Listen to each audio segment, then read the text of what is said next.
Hello and welcome back to SJ Cartier Limited Convos. And today I'm gonna ask myself the question that I've also pointed out in why how to start becoming a reseller video, and also I was pointed out and I pointed it out to myself in the business event I attended last week. Why do I want to become a reseller? Why have I decided to become a reseller? And why have I decided to take this journey of becoming a reseller business? And I realized I haven't actually explained that to you on my YouTube vocally. A lot of people that have followed me on my social networks, SJ Cartier Limited, they would be aware of some of my reasonings why, because I have posted like previously reels and I've done posts explaining a bit of my life, but I've never really gone deep into why I've actually like on this journey I am now. So I'm gonna actually use this video on YouTube for this exact reason now, to let you know why I decided to start my reselling business. And the first and most prioritized reason was it was a change of direction from everything that I was doing 6 years ago. So 6 years ago, my life was completely different to the life I'm living now. I wasn't, let's say, a legal man. I was doing odd jobs here and there, but my lifestyle was more the roads, I'd say. Not I'd say, it definitely was. It was the roads. Any little jobs I was doing, yes, it brought a little bit of money and it helped, but most of my funds didn't come from legal work.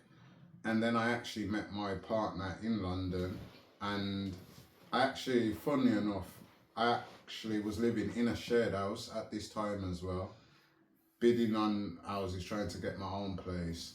And that's when I actually received a letter to my shared house explaining to me that the house has been brought back or the house has been sold, and the landlord has to move everybody out of the shared house because the HMOs weren't actually something that was being run now, and it was more going into more shared houses than supported housing. So that house and that property had to be given up. And I was in like a decision at this time, I'd say, where I had to make a decision now. I was looking for properties in obviously Birmingham, but at this time I was actually talking to my partner, who is now my partner of 5+ years. And I had decisions. I had a couple places where I could have went to. I could have went into another shared house that was basically empty, and it would have been basically my 4-bedroom house to actually start a business and put whoever I wanted into there. I actually visited it. The area was okay, the property was okay, but I was going from a shared house to a shared house, and that was my reasoning behind that one. Because even for you now, this will give you my reasoning as why I made the decision I did to actually come to you. Yeah. I had a property that was being offered to me in an area that was closer to a lot of people that I didn't really feel very, what's the word? Very much so. I'm a very private person when I want to be. So I felt if I was living in that area, my privacy would not be the privacy I like to have. So although people may not be able to just come in my house, it would be a thing where I'd be seeing people more often. And sometimes I like to keep myself to myself. So that wasn't an option. I had another option where I could have got a 1-bedroom flat in the same blocks as my friend, and they were actually new build flats, so it was actually nice flat and everything. And my decision to that was I didn't want to live in the same way. I didn't want to live close to a group of people. I didn't really specifically want to live in the same block of flats that he was in, whether it was new. It was a beautiful house still, to be honest, beautiful flat, but I didn't want to really stay in there, and he was there. And then you have people seeing every one of your emotions. And as I say, I wasn't living a legal life at this time. So for me, keeping myself to myself, where I live, everything, I was very much on top of where I lived and why I lived where I lived. And then I also had the option of, which you offered to me, was to move to London and come live with you. And all these options looked like I was going back, other than the option with moving to London with you. And that was what I actually made that decision to do, was to then up myself and say, you know what? And how many times I asked her and she said yes. She said it's okay. And how many times, even if you know me, I'm a person, I don't live in people's houses. I could have been homeless for 2-3 months, but I'd always end up getting my own place, whether it's a shared house, a 1-bedroom flat, or a 3-bedroom house. I've just happened to be able to find my property, whether it's council, housing association, private landlords, whatever way I've had to find a property, I've had to get a property myself. So I'm quite comfortable with knowing I could stay at someone's house not for long and be able to find a property, because I've done it many times. And that was my option. But then all that was the option with everything that I was doing there in that per se, whereas coming to you was just a fresh breath of fresh air. And as I said to my partner at that time, as I say, I didn't want to move into certain areas because I felt the energy of keeping an eye on everything I'm doing and being nosy in everything I'm doing when I'm very private was not how I wanted to live my life. You know what I'm trying to say? And that's why I ended up taking myself to London. When I took myself to London now, I've moved in with my partner and she had 3 kids already. So for me, the lifestyle I was living in Birmingham wasn't able to actually follow me to London, because I'm now not a single male living in a property on my own where I can do what I want and not care about what I was doing other than the reason I was doing it. But then I moved into my partner's house and now she's got 3 kids. So for me, my life decision had to change right there. And this is something I say with why I even do my channel, because it's something to show like where I've come from. I've come from the gritty roadside where I participated in a lot of criminal behaviour. And I'm not proud of it, but I am proud of that I've came from that and now I don't participate in any criminal behaviour. And at the time, I say my main thing, what I've realised now in myself, because it's going into a story about me kind of, but it also gives you how I found what I wanted to do, if that makes sense, because it's showing you why I even decided to even look into making and building a business. Because I came from Birmingham where I realised jobs wasn't easy to get, so a lot of the jobs I was doing was via agencies. I come to London and I didn't want to live and survive on searching for the same people, even though I was on benefits at the time. Even though I was actually on tag at the time, or supposed to be, I was actually on tag, funnily enough. So for me, I had to find something to do that wasn't criminal behaviour and that would also not only show the 3 children that are now in the house a different lifestyle, because I didn't have no one to show other than who I was around. And obviously if we're all participating in the same behaviour, then we're all participating in the same behaviour. None of the kids that my partner has, who I see as my stepchildren now, were participating in any criminal behaviour. So for me to bring that into a household, also to a woman that also has no criminal understanding of criminal background, behaviour or anything, I couldn't be that person. I couldn't. And then as I sit down and I start ticking, my mind came to, what do I actually want to do? Because I had vapes at the time, and I had vapes in a load of shops in Birmingham, like food shops, off licenses. I had them in a variety of places. And they were selling, but not selling fast. So my business mind of having my own business was already there, but it just wasn't making money at that time. And to be honest, my energy wasn't into it because I had other things going on. And then I realised I'm in London. I'm in big old London. What do I actually like, and what is in London that will help me get what I like? And I thought, I come from a background of selling and buying and selling, and I always wanted to go to auctions. Always. So from a young child, I've always watched Bargain Hunt, I've watched Cash in Attic, I've watched all these people just finding luxurious things in their houses, or going out and buying something and finding out it's worth a major amount. And I've just enjoyed the thrill of auction. So having to bid and realizing sometimes you shouldn't bid, but you're bidding anyway. And sometimes you bid and you're thinking bids are coming and they're not coming.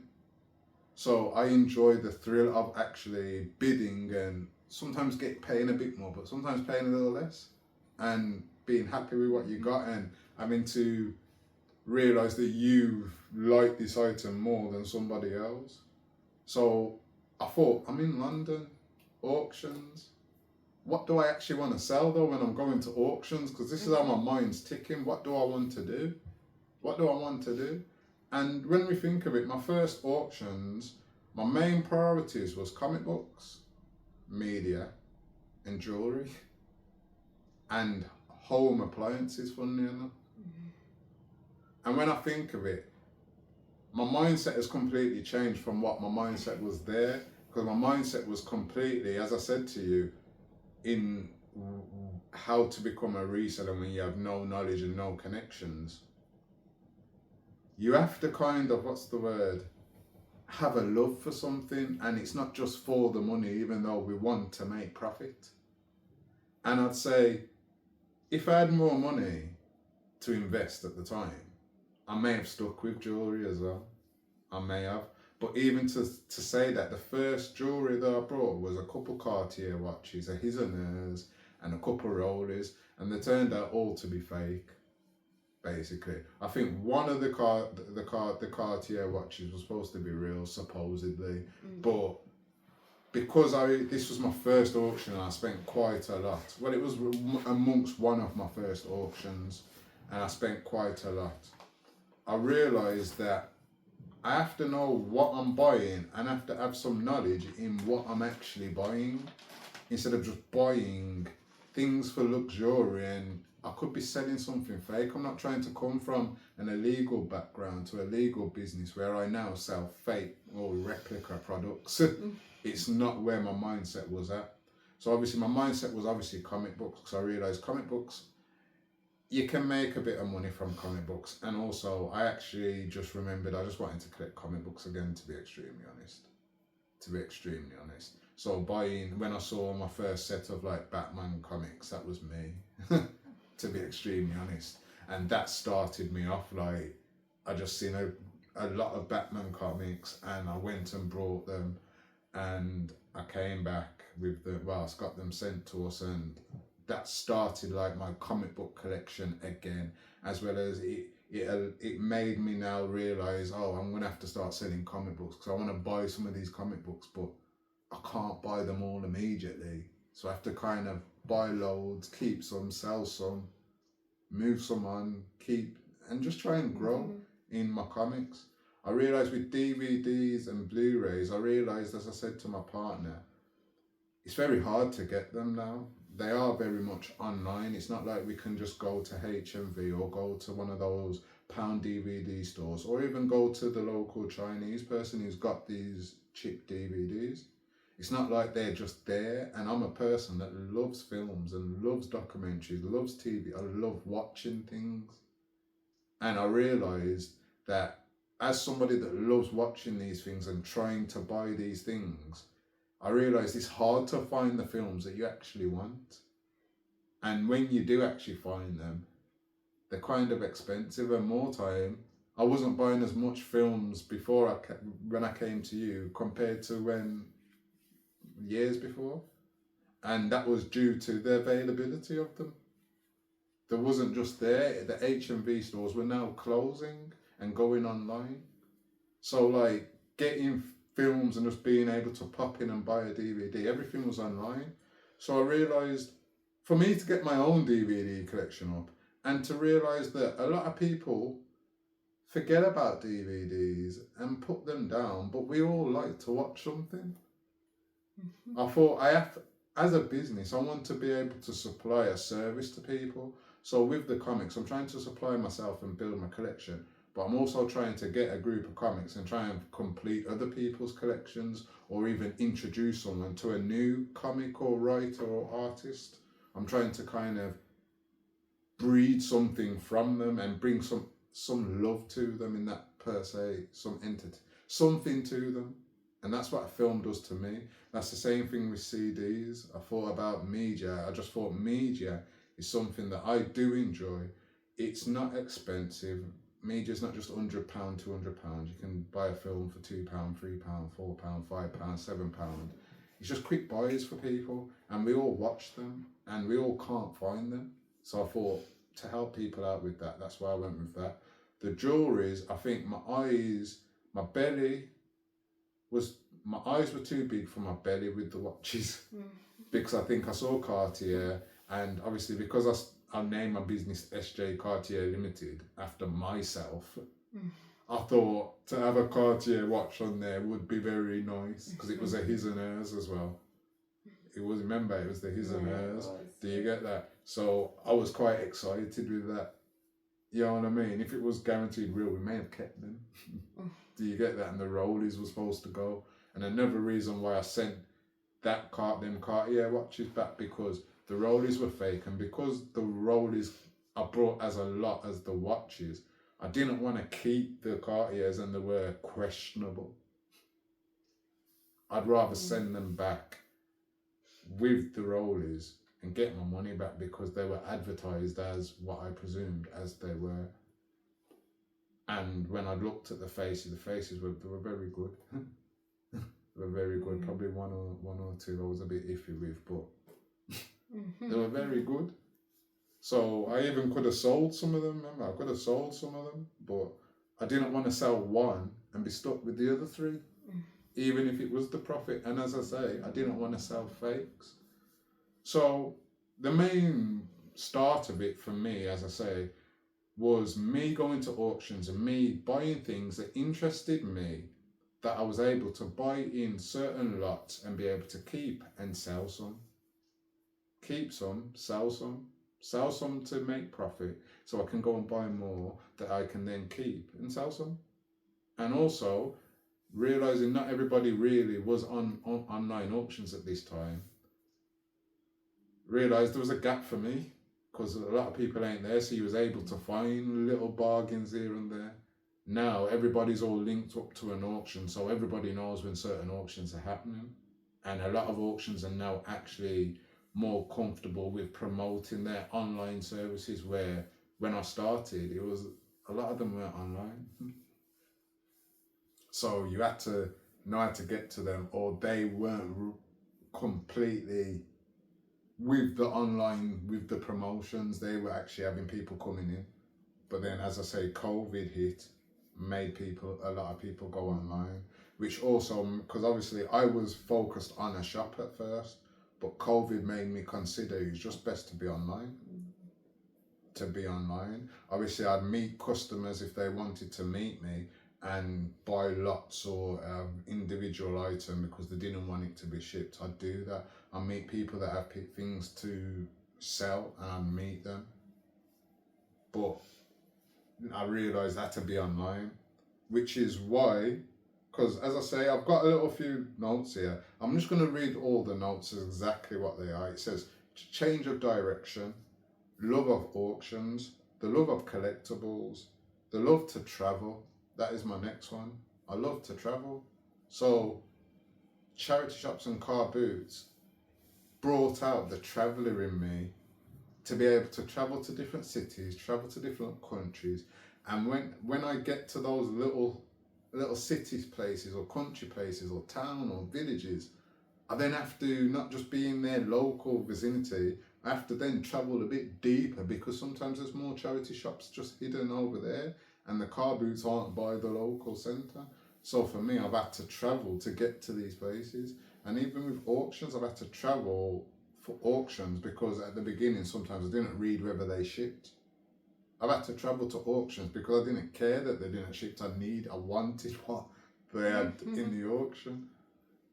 So it's allowed me to actually take myself out of my home and still be the person I was before a traveller. I'd be up and down. I travel everywhere in Birmingham. I've travelled everywhere in the UK to 70-80%, which is quite a lot. And I'm just throwing a 70-80% out there, but I'm being quite deadly serious. Like most towns, villages I've been to, whether it's whatever, I had a very active life, I'd say. So I travelled for a variety of reasons. Could have been for the illegal activities. It could be for a club. It could be for a little pub or a bar that we know was going on around there. It could be just the one pub in the village that we've travelled to and we know it goes off because it's the locals. It could be for shopping. Like we used to travel Bicester and all of that just to shop. Travel Cheshire Oaks just to shop. So I was always travelling here and there for different variety of reasons. Could be just travelling to go and find new girls. Could be travelling because it's a hot day and there's a beach there. And it could be a known beach or it could be a beach that people don't even know. That's a beach. Like there was one in Derby, I remember. That was, or wherever it was, like deep in Chesterfield, Derby. You'd never think there's a beach there, but there was. So it endorsed me to be able to travel, buy and sell collectibles and things that I also like to collect for myself and I would like to keep hold of to at least give someone else after I've had fun with it, basically. As well, of course, some things I'm buying for the collectors out there, because I know sometimes, even when I think of it, like cash is hard sometimes for all of us, so we ain't all able to just buy what we want when we want. And when we're not able to buy what we want when we want, and if it's not now brand new and it's a vintage item or it's an item that is now out of stock and only pre-owned now, a lot of people don't take care of their things. And when you actually want that item and you're looking at it and you're thinking, condition though, it puts you off. So that's another reason why I wanted to be like the collector's kind of shop, because I know even if it's a 50p DVD, a pound DVD, I'm taking care of that DVD. It could be £1 million picture frame and I'm taking the same care of that as I am with the £1 picture frame. And I'm looking at it as it's the same value, because I realise as a collector, the beauty's in the eye of the beholder. That's something I realise in myself. Like, I like a variety of things. It's something that has been noticed, like my fashion. Another reason I got into clothes, because I liked fashion. I like to buy clothes that a lot of people don't have, and I like to find them. And it happens from my trainers to my jeans. Well, jeans are the one thing that an exception to that, but it could be my trainers, it could be my socks, it could be my t-shirt, it could be my jumper, it could be my hoodie, it could be my hat, it could be my pouch. All these things I wear, I try to make sure I have things that people either may not be looking at because they're looking at the more other styles, or they just don't know about because they haven't seen it. It's limited edition, it's on here for a short space of time. And that's how I used to shop for my clothes. So I also wanted to get into clothes because I understand a lot of clothes, they just don't come back. And even when they come back as retro, yeah, it's nice to have them, but they're originals, it's nice to have. So, would you say, so if you had a choice of, say there was a load of just brand new things, Yeah. or there was things that you still had to look for that were in auctions or charity shops or whatever, if you had a choice, which would you go for right now? I'd go with my vintage and all that antique stuff, and I'd rather go with the stuff, as I say, that has some age to it and has some collectability to either me, because I've now collected a load of them, or to someone else who actually likes this thing. So it could be like, for instance, I get that because like diecast, I go onto the diecast, for example. I try not to get new diecasts like they're in the last 2-3 years, unless they're a character or something. But that's not to say I know I can't go and buy sleeves of loads of them now and sell them, because people do buy them and they're in the market now and people have them. It's more the items that I think I want to have, as I said to you, in 10 to 15, 20 years, yeah, I want to have products on there that people may have forgotten about, and people may even just remember that this was part of when they started collecting, or it's something that they had and now it's damaged, and I'm here now with that same product. You knew when I got it and I've kept it in the same condition and I've cleaned it up or whatever, and now it's here. Do you get it? Like, and that's something with the die cast. We can all sell the new die casts because we can go and buy them and make profit from them, yeah. But I realise I want that collectible vintage stuff.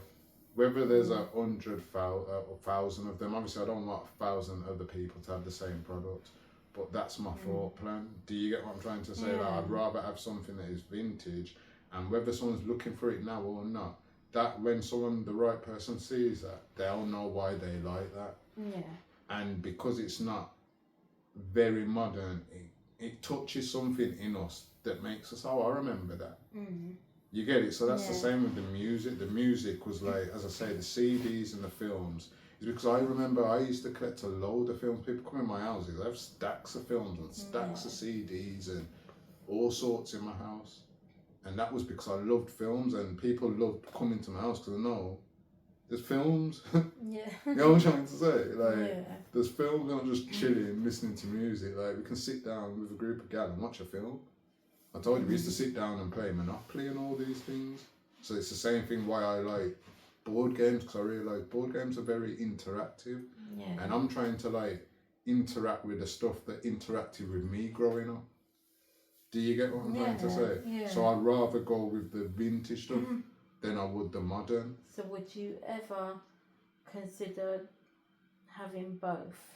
Well, of course, because side, like, as you say, we're going into a new phase, aren't we? So as a reseller, I've realised the collectibles are for certain people at certain times. And if the right people don't see them, you won't sell them immediately. The right people have to either want them or feel the need that they need them now. Do you get that? Yeah. Compared to, let's say, if I was doing like the comic books, as I said, like a couple of years ago, I was thinking to start doing pools for comic books and buying the comics in hundreds and listing them on my website, brand new comics as they are coming out weekly. But I realised you need a lot of money for that. You need a lot of money. Yeah. And also you need the right amount of customers already. And I think to get to that even point, I have to kind of be niche in what I have already, to a point where now I am bringing in the new stock, because I know that's going to sell as well, because you want that, because everybody's talking about it. It's just come out. Do you get that? Yeah. It's just come out, but to get to that point, I've had to make myself be a bit more niche than be what all the top stores and all the other resellers have. Do you get that? Because there's also a lot of things I realise that a lot of people do have connections to a lot of things that I don't actually have or use. Do you get what I'm trying to say? So if you've got a connection that gets distributors from this and that, you're able to just make that shop order and you can pay them, and you've now got a distribution. You don't even have to go through a distributor route. Do you get what I'm trying to say? It's the same thing I see with the trading cards. Some people just get distributor rights, and some people just have enough money to buy all the boxes on Top's website and go and resell them. Yeah. I wish I could just go and get 100 people to buy all the boxes and then add £50 on them just for the sake of it. But then that's the kind of battle. That's the battle you get with brand new products, as well as these brand new products. Because they are brand new, you are now spending brand new market values, even if it's as a distributor price. Yeah. Whereas as a vintage collectibles, the whole moral of why I want to do it again is, what someone may not want, there is someone that will want that. And instead of that person throwing that down and forgetting about it, Let me take hold of that ownership and let me find the right person for that, or let the right person find me. Do you get that? Yeah. And you don't get that with new stuff. You only get that with stuff that is vintagey or collectible. Yeah. Do you get what I'm trying to say? So yes, I would like to be like that. But as I say, as an online shop that doesn't have distributors, connections like that, for me to want to sell brand new at the moment with the amount of money I have is not worthy for me. For me to do my hunt and take my time to travel here and search, and that's worth my time at the moment, because it's invested a lot, but it's not as much as investing in hundreds and thousands. That's something else you have to recognise with new products. You can't just buy them individually. You have to buy them in loads. And when you start buying these things in loads, you kind of want to sell them at the price, innit? Like, you know what I'm trying to say? It's kind of harder to, like, as a business mind, you have to have that recurring place already, or you have to be able to be willing to build it specifically around that. When in fact, for me, I'm not specific with I just want to do comics. I'm not specific with I just want to do decorative plates or antiques and vintage or World War II items. I'm not specific in just, I was specific with the pre-loved at first because I said I wanted dresses, bags, trainers and football shirts. Yeah. That was my plan. But obviously going to car boots and seeing off the brands and trying to follow little brands, that made me get into it, and going to New Look when they've got sales on and trying to buy New Look clothes. So I realise some people do like the New Look styles, and if they're just going to be thrown to waste, and I might as well take a couple brands of them and test. And I sold a couple, but as I said, even looking at it as a reselling point, that was one of my worst decisions, buying those New Look clothes, because yes, I've sold them, but just the same as if I'm buying new products again, that margin is a lot tighter. Yeah. Do you get that? So if I bought about 10, 15 of them, 10, 15 items from there, probably got about 10 of them still. Do you get what I'm trying to say? So I've only sold 5 of them, and each one, the margin is very small. And because it's brand new and you paid that brand new price, taking a loss just like that, it's very hard. You have to buy in abundance and be known for a New Look. Oh, he's got New Looks. And that's when my store then becomes more niche in a brand and a product than it is in a variety. Yeah. Do you get that? And that's another thing I loved as well, because this is a lot of the reasons why I do what I do. It comes from a lot of things. And yes, some people may say Woolworths are now out of business and all of this, but it all comes from that energy of remembering shops like Woolworths and being able to go in there and know I can buy a computer, I can buy a drink, I can buy something for my house, I can even buy blank CDs, I can buy anything I want in there. Do you get that? There's all types in there. And you know what I'm trying to say? Yeah, that's kind of what my next question was. Do you get that? My next question was, obviously you sold all different types of things. You have loads of different things in the play. So I was going to say, why that versus focusing on one or two? Because of my likes. Things, but that's just kind of because it's the because question. of my likes and what I remember. Do you get that? And that's what I remember. Being able to get anything from one shop. Get everything from one. And even if I looked at it, when I looked at it, I looked at a lot of things beforehand.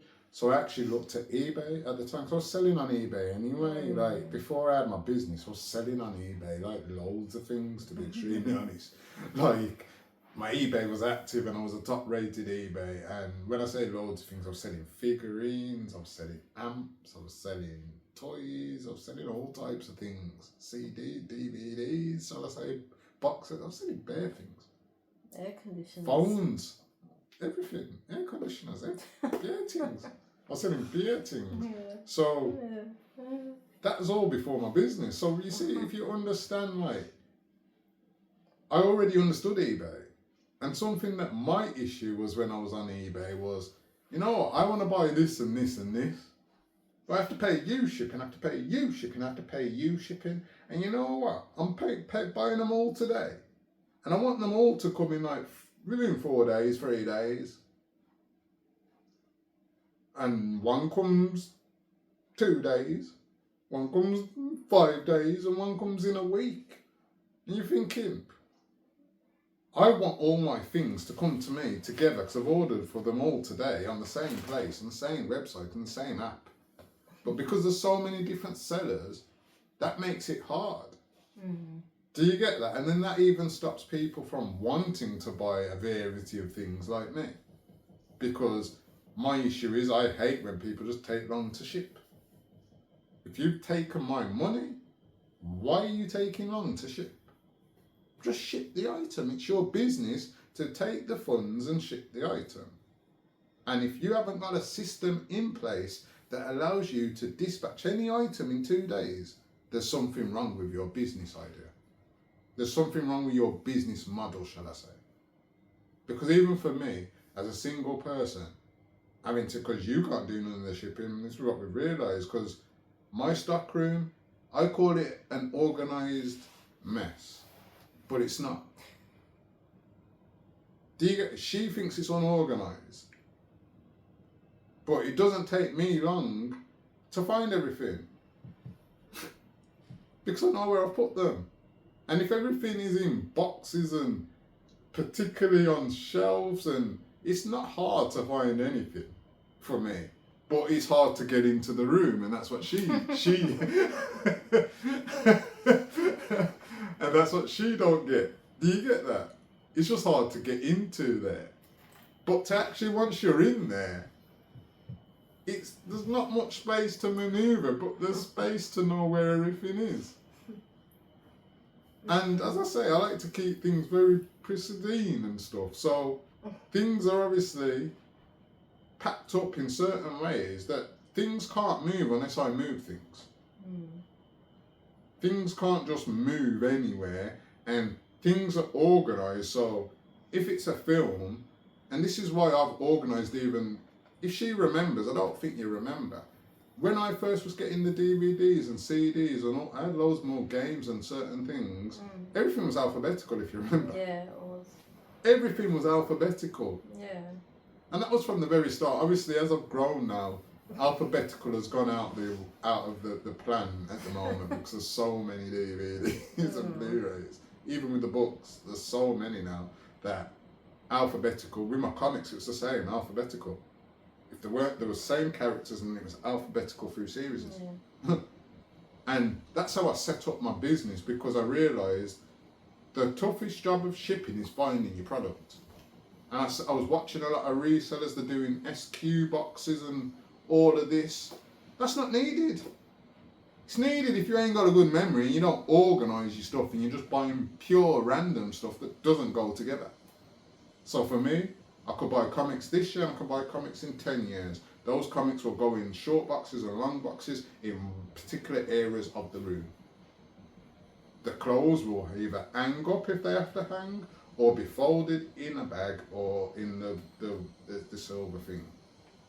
Need to get a chest of drawers for the t-shirts, because and stuff. Toys, all die-cast stay together. All CDs are on a shelf together. All DVDs are on a shelf together. All Blu-rays are on a shelf together. All action figures, large ones that can't be, they're on top of shelves, open, away from everything else, and all the smaller figures are put in boxes together. What else is it? I'm trying to think. All the antiques and vintage are packaged together. So all the plates are packaged together so they can't crackle and rackle. Back, front to backs, sheets in between, bubble wraps, all these things. All the antiques and vintage, my figures are kept together. The stamps are kept together with like certain other like I've got what's it called, a Game of Thrones map that's kept with like the stamps and like the patent as well, the Mercedes-Benz patent for the patent card. Those little things stay together because they can't be bent and they've got to stay in them. So once you've organised your business, there should be no reason why you should take time to ship. And that's what I've tried to do. Organise the business in a way where I understand certain of these things. They're not just all everyday items that people can find. And if you can find them, you won't be able to find a comic. So let's say I want to buy a comic and there's a football card I want. And you know what? I feel like I need a new t-shirt. You'd have to go to 3 different shops for that. Or you could come to me. And that was the mindset in what I wanted. I wanted that Woolworths feeling of I can come to one person and I can get a variety of things that are collectible or everyday. Could be presents, could be something for the kids, it could be something for the wife, it could be something for me. And I can get them all at one time from one person. And you know, because I'm buying from one person, I'm also able to make a deal with this one person. Whereas if you're buying these individual items from one other person, making a deal with them may be a little harder, because you have to make a deal with 3 individual people and then wait for those shipping with these 3 individual people, customer service with all these 3 different people. It's too much stress. You may even forget who you're talking to right now.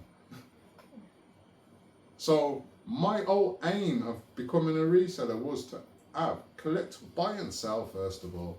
Buy and sell, obviously, but buy and sell things that interested me growing up, or things that I see that would be going down, in the sense of people are starting to forget and have no love for them, when in fact there's a lot of us that still love these things.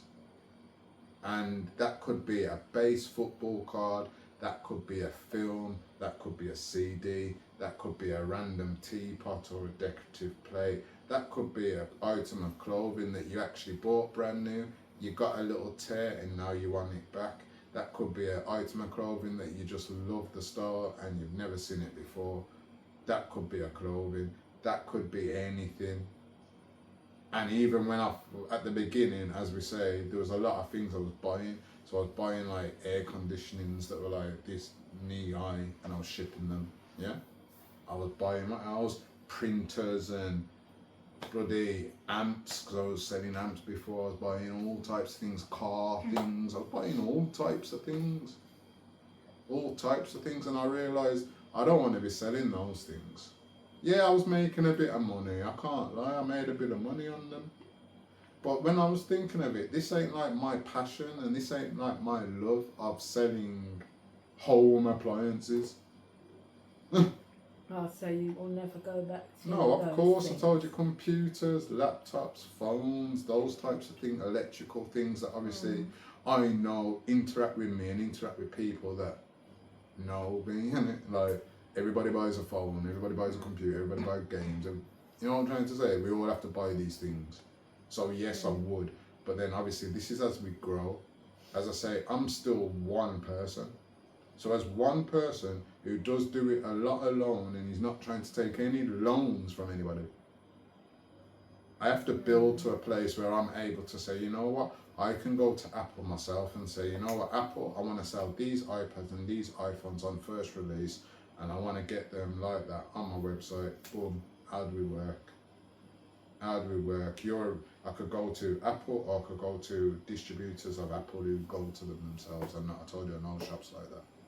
You know what I'm trying to say? That possibly could get paid them the right money and get the things. So it's about building growth, as I say, and not kind of, as I say, this was a new world for me, all of these auctions. I realised there's a different type of society there. There's a different type of society in this reselling game. And I've looked at a lot of things in this, like, who am I? I'm just who I am, but all the things that I see a lot of people do, I like. So the next video we're actually doing is one for me and my partner, where we actually explain or go over our 5 favourite superheroes or supervillains or characters in that supernatural world, and see how similar they are and explain why. And these are things that interact with us, and this is why I say I get collectibles that also I like and I find beauty in, and try and make a profit on them. Do you get what I'm trying to say? Because if I don't like them and take care of, if I don't have that feeling for them, I'm not going to take care of them. And the whole point of what I'm doing is to be able to take care of these items, whether you're going to buy them today when I list them, or you want to buy them in 5-10 years, or somebody else wants to buy them in 5-10 years. All I know is I like this item anyway myself, and this item is something that I can see collectability in for a particular reason, and I'm not judging what you want to collect from what you want to collect. So as I say, I wasn't interested in Spider-Man in the first instinct, because Spider-Man was not, I was not interested in Spider-Man. Obviously I realised Spider-Man, yeah, a lot of people like Spider-Man, so having Spider-Man keys, you kind of have to have a couple Spider-Man and Venom, and you gotta have these things.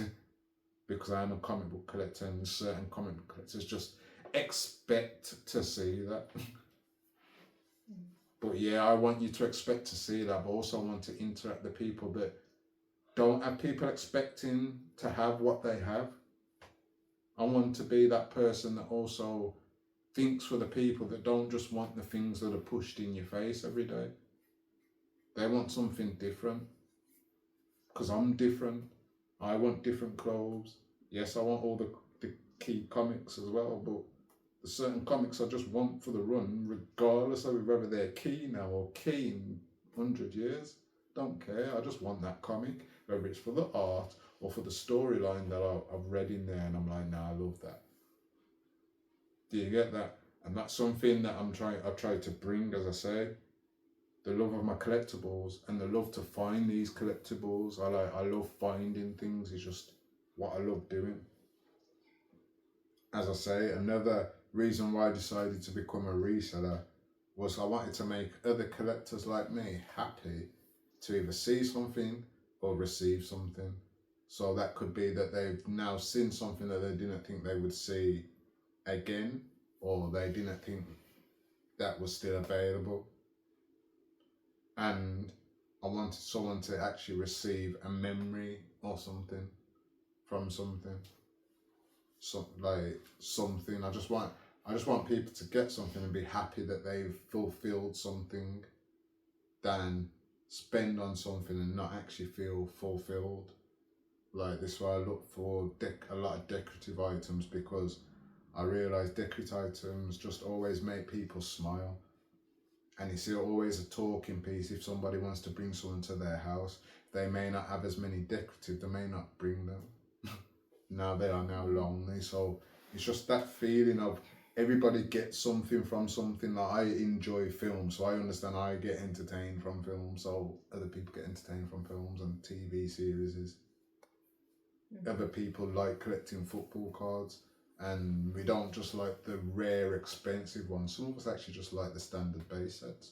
Some of us just like the inserts, because that's all we can actually, our pockets can afford, as well as it actually adds to our collectability, because we're actually able to collect a group of things, not just one set of things, if that makes sense.